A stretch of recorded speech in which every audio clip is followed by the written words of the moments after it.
ચોમાસાની શરૂઆત થતાની સાથે જ ચાંદીપુરા વાયરસે રાજ્યમાં હાહાકાર મચાવી દીધો હતો। મધ્ય ગુજરાતની સૌથી મોટી એવી વડોદરાની એસએસજી હોસ્પિટલના ચાંદીપુરા વાયરસના 33 કેસ નોંધાયા હતા, જેમાંથી 18 બાળકોના અવસાન થયા છે।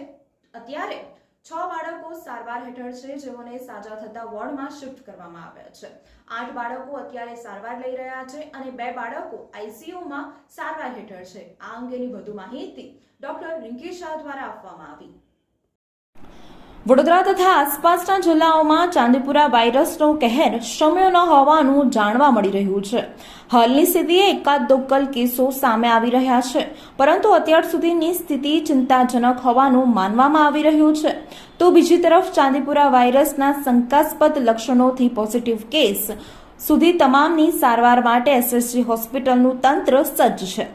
વડોદરામાં મધ્ય ગુજરાતની સૌથી મોટી સરકારી હોસ્પિટલ એસએસજી હોસ્પિટલ આવેલી છે।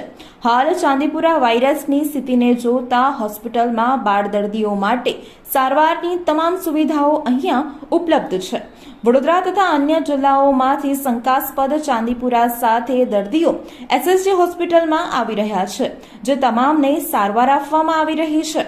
હાલ 8 દર્દીઓ સારવાર હેઠળ છે, તે પૈકી 2 આઈસીયુમાં સારવાર લઈ રહ્યા છે।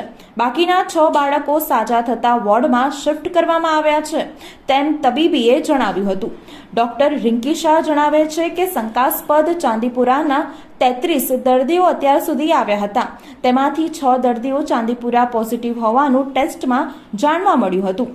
18 બાળ દર્દીઓના અવસાન થયા છે અને હાલ 8 દર્દીઓ સારવાર હેઠળ છે, તે પૈકી 2 આઈસીયુમાં સારવાર લઈ રહ્યા છે।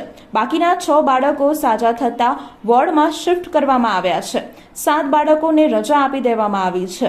ચાંદીપુરાની તીવ્રતા અને બાળકોની રોગપ્રતિકારક શક્તિના આધારે તેની ગંભીરતા નક્કી કરી શકાય છે। એકંદરે ચાંદીપુરા વાયરસ તીવ્ર હોય છે। 60 થી 80% કેસોમાં મૃત્યુ થયા હોય છે। આ એક વાહકજન્ય રોગ છે।